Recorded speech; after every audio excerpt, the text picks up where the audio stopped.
নমস্কার বন্ধুরা, সবাই নিশ্চয়ই ভালো আছে। আমি নতুন একটি ব্লগ নিয়ে আবার হাজির হলাম তোমাদের সামনে। আশা করি সবার ভালো লাগবে। তো আমি আজকে চিংড়ি দিয়ে তরকারি করব, 2-3 রকম সবজি দিয়ে দেব, আলু, পটপটি আর ঝিঙে। এটা দিয়ে সবজি দিয়ে করব। একদম সামান্য কিছু কিছু দেবো না আমি সেরকম। নুন হলুদ দিয়ে ভেজে একটু জল দিয়ে নেড়ে নিলাম। আর দেবার মধ্যে মশলা দেবো একটু লঙ্কার গুঁড়ো আর একটু রাঁধুনি ফোড়ন, 2টো কাঁচা লঙ্কা, ব্যাস এটাই আমার মশলা। তো দেখো বন্ধুরা, আমি 2টো কাঁচা লঙ্কা ফোড়ন দিয়ে চিংড়িটাকে নুন হলুদ মেখে নিয়ে আমি তরকারিটা করব। তা দেখতে থাকো কেমন হয়। এবার চিংড়িটা ভাজা হয়ে গেলেই তরকারিটা আমি ঢেলে দেবো। তো এরকম করে রান্না করলে খুব টেস্ট হয়। আমি এরকম করে রান্না করি, বা আমার শাশুড়ি মাও এরকম করে রান্না করতো। আমি ওনাকে দেখে অনেক কিছু শিখেছি।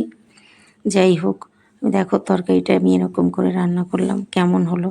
নিশ্চয়ই ভালো হয়েছে, তোমাদের মনে হবে। আর আমি বলছি সত্যি ভালো হয়েছে খেতে। তোমরা খেয়ে দেখতেই পারো করে, ভালো লাগলে। এবার করব কচুর তরকারি। কচুটাও ঠিক আমি ওরকম নুন হলুদ দিয়ে একটু ফুটিয়ে তুলে রেখেছিলাম।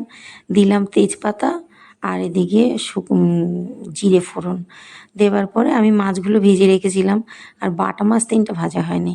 তো বাটা মাছগুলো একটু ভেজে, হালকা ভেজে আমি তরকারিটা ঠিক ওরকম করেই ফোড়ন দিয়ে নেবো। তা আমি এতে মশলা দেবো জিরের গুঁড়ো আর একটু লঙ্কার গুঁড়ো।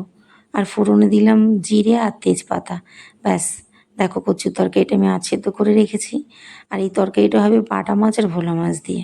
তো আমি একসঙ্গে 2টো বসিয়ে দিলাম। মাছগুলো একটু কম কম ছিল, 2টো একটু বেশি থাকলে হতো। তা আমি 2 রকম মাছ দিয়ে কচু দিয়ে তরকারি করলাম।